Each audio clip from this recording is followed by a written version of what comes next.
there's the whole issue with building military bases in the South China Sea as well. There's the intermediate range missiles and other weapons that China has that the United States was not able to counter because it was a signatory to the Ending of Nuclear Arms Treaty, which is what was at the heart of the controversy over the United States bailing out of the INF Treaty in recent months. I'm sorry, Aisha, it's so extraordinarily loud here. It's difficult to hear myself think. But the United States needs to have an effective counterweight in the region to China. You know, the United States could do it to a certain degree, but there was a military analysis that I read not too long ago. It was quite a good one as well. It suggested that if China really wanted to create a regional conflict, it could take out most of the assets of the 7th Fleet, the U.S. 7th Fleet in the Pacific, neutralize them in a matter of hours, if not days. So the United States wants to be able to count on another regional ally that's very strong as well, so that you can come at China from two different ways. And also you can come at it from different aspects. You have the military counterbalance, you also have the economic counterbalance. It's interesting to see as well how as the trade war between the United States and China was heating up, a lot of American companies were able to put together their supply chains using different countries, using Vietnam, using India, using Pakistan. So it's also important economically for the United States to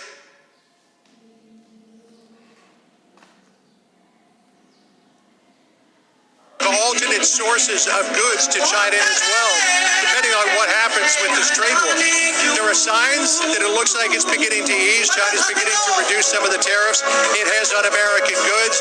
There was that Phase 1 deal that was signed, hasn't yet been implemented. There's a possible Phase 2 deal. But the United States President Trump wants to put as much pressure on President Xi Jinping as he can. So if you've got a free trade deal with South Korea, you've got a free trade deal with Japan, if you could get a new trade deal with India, if they can resolve some of the differences that they have, if you can get a new trade deal with Europe, then all of that puts pressure on China to come to heel on the issue of trade as well. So it fits in. It's one big puzzle piece of an overall much larger puzzle that the president is trying to put together. Yeah, it looks like the Prime Minister Modi has just arrived at Mahatma Gandhi's Ashram, which is similar to a monastery, his one-time residence on the banks of the river Sabarmati. And now we're watching the motorcade, the Trump motorcade now drive in through those gates as well. So any moment now we'll see President Trump and First Lady Melania Trump and his delegation get out and greet those folks there at the ashram, and we'll take that live for you as well.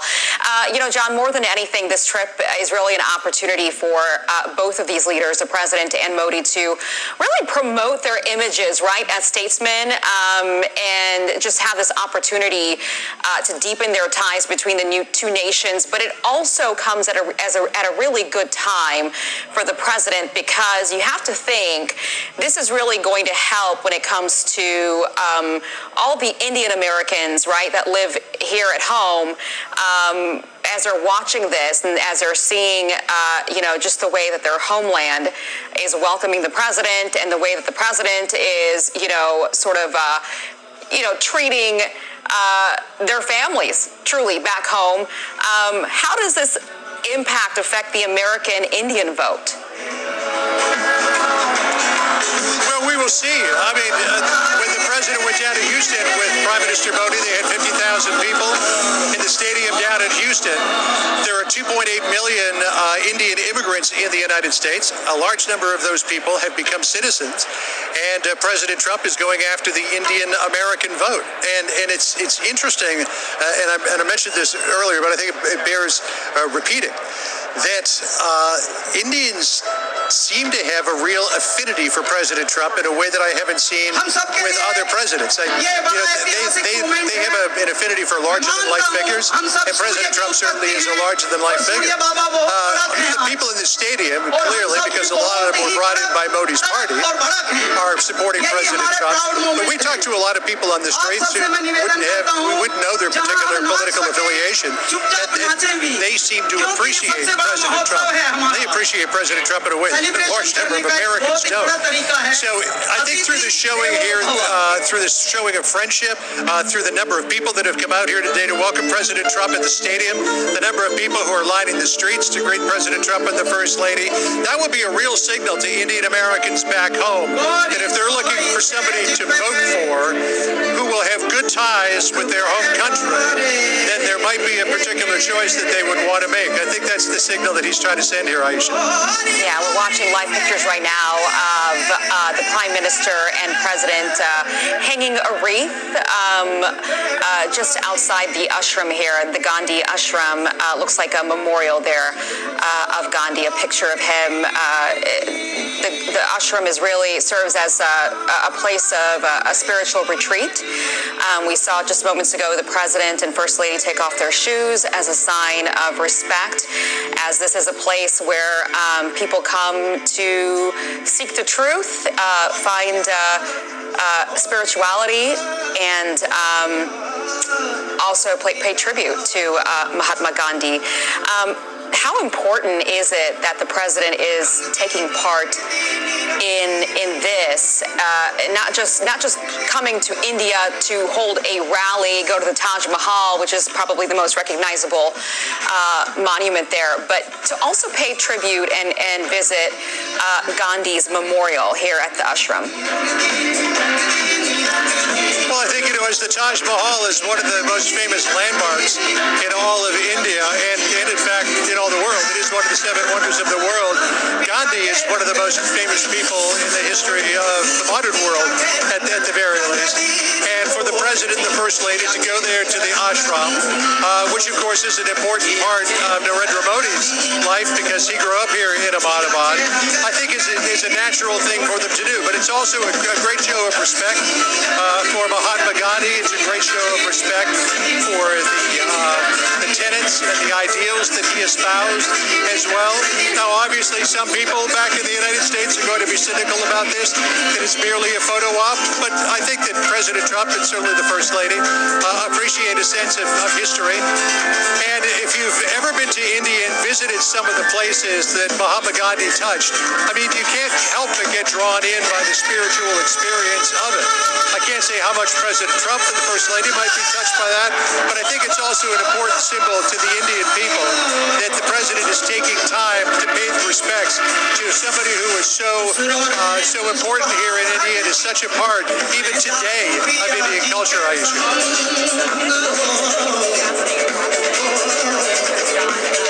Prime Minister really playing host, instead of having somebody else come in and sort of like walk the President and First Lady through everything. The Prime Minister is doing everything, sort of explaining all the different parts of this ashram and just really playing the host, because really when you think about it, this is his home. This is his home state.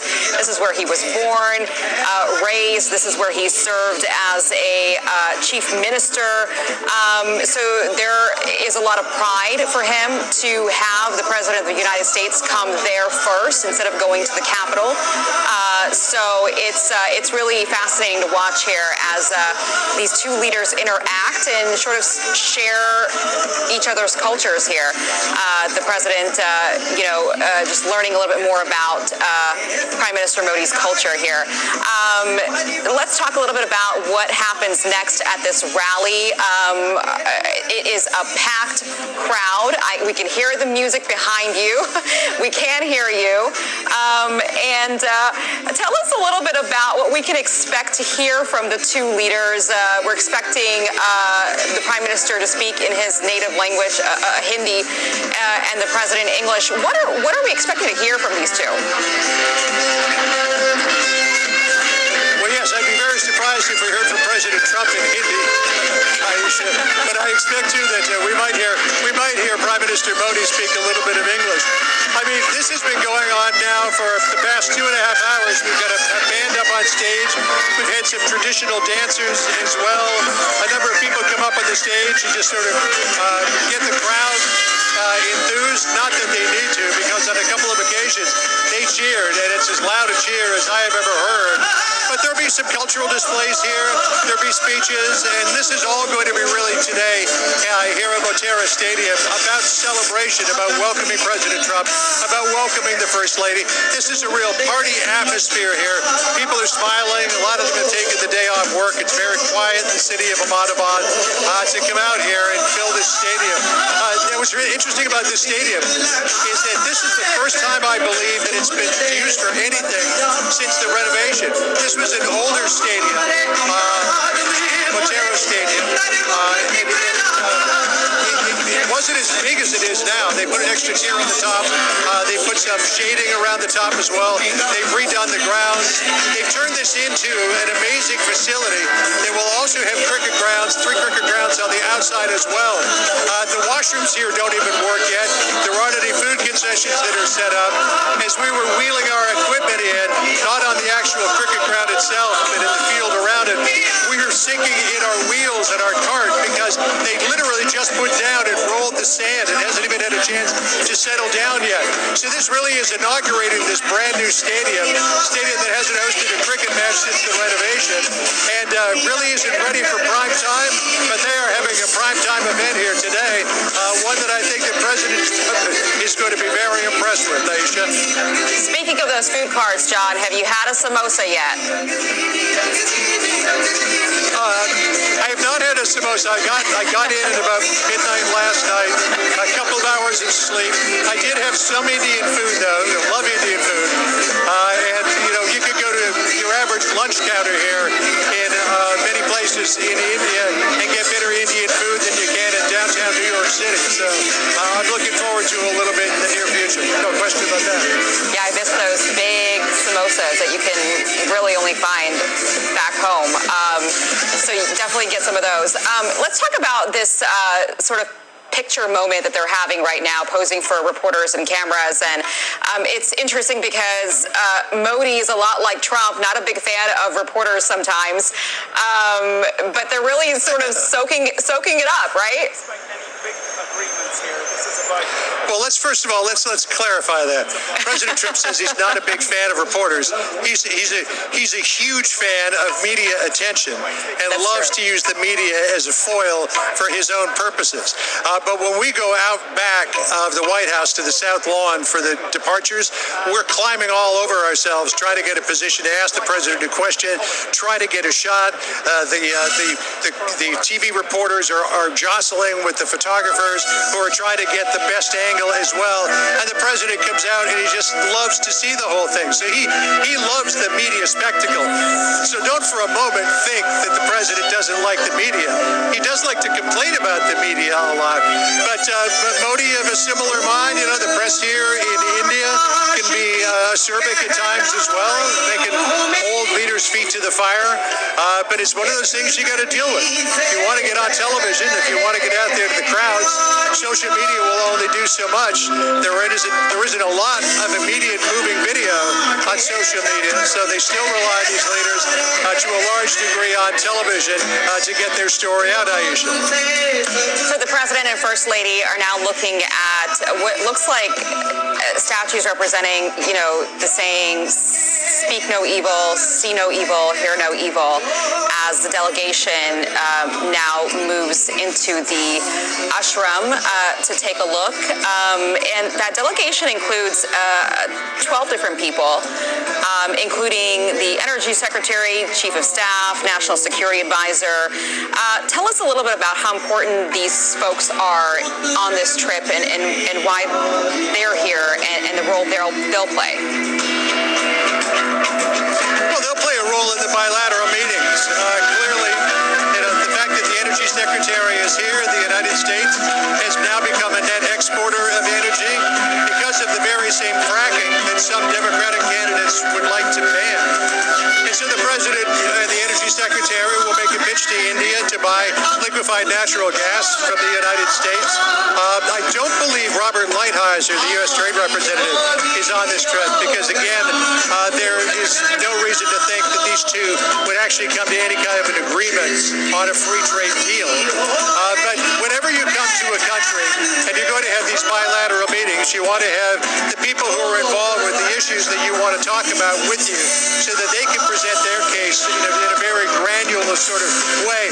President Trump will talk about it from the 30,000-foot level, but then his assistants, his cabinet members will get into a little more granular detail to try to sell the Indian government on the benefits of going down the road to re-leveling the playing field between the United States and India and creating a different type of trade relationship, Aisha. Okay, well, we are watching now the Prime Minister and the President. Looks like they're going to get back into their motorcade and now head towards the large rally that John Roberts is at. We're going to continue to watch these live pictures here and bring them to you right here on the Fox News channel right after this break. Okay, we're going to stay on these live pictures for you as we're watching the first official state visit of President Trump in India. We're watching Prime Minister Modi in his Range Rover. The president also just got into his vehicle, and we're going to watch this motorcade now travel to the Moterra Stadium, which is the world's largest cricket stadium. It can hold a capacity of 100,000 people, more than 100,000 people, and that's what we're expecting to see today. 110,000 people, 63 acres. That's how large it is. And the president and prime minister will be making remarks to all those people and to the rest of the world watching. And John Roberts is there live for us. John, can you tell us a little bit about what we might expect to hear from these two leaders? Well, I think what you're going to hear is you're going to hear a lot of talk about the friendship that is existing currently and the way that it will grow between the United States and India.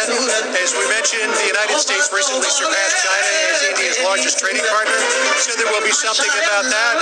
President Trump is just going to marvel at the size of this crowd, and he will talk about the historic friendship between the United States and India and how he wants to make it better and how rank-and-file Indians can benefit from a better relationship with the United States. Now, the economy here in the past few years has certainly been humming along very well. It's slowed down a little bit, so I think the president might, without actually saying, hey, by the way, your economy's slowing down, tout for the Indians who are in this stadium today the benefits of a new trade relationship with the United States, that idea of a rising tide will lift all boats. So there will be, it's mostly going to be about celebration between the two countries. It's going to be platitudes. We'll be talking about the historic and growing relationship between the two countries. President Trump will probably say how great a guy he thinks Modi is, how the two of them have a tremendous friendship, but I think that Modi will say the same thing as well. So don't expect any heavy topics here. There won't be a lot of seriousness here unless the president decides to take a divergence into some of the things that are going on in the United States right now, because you can bet that a lot of those 2.8 million Indians who are living in the United States will be tuned in early this morning to watch what's going on here in Ahmedabad, Aisha. We just have 2 minutes before we take a quick break. If you can just touch on just how alike these two leaders are, besides just their use of social media. How alike are they? They certainly have commonalities. They're different as well. I don't think that Prime Minister Modi shares the same affiliation for golf as President Trump does. I don't think that President Trump has the same affiliation for cricket that Prime Minister Modi does. But the two of them come from similar backgrounds, modest backgrounds. They pulled themselves up from their bootstraps, and they became very successful people. So I think from that standpoint, the two of them have a sense of commonality, which is why they do have that friendship. It's a similar friendship that the president has with Prime Minister Shinzo Abe of Japan. So a lot of that relationship, I have to tell you, Aisha, is based on golf. So the president will find certain reasons to become friends with certain leaders, and that relationship sometimes will wax and wane, as it has with Emmanuel Macron of France. But so far, the relationship relationship between President Trump and Prime Minister Modi has been solid and has been growing even closer over these last few months. All right, John, stand by for us as we watch live pictures here of the Motorcade as it gets ready to leave the Gandhi Ashram and head towards Motorcade Stadium, which happens to be the world's biggest cricket arena with a capacity of more than 100,000 spectators. That's where both leaders will give remarks to Indians there who are anxiously awaiting their arrival. We're watching these pictures live for you as the president makes his first official visit to India. We'll be right back.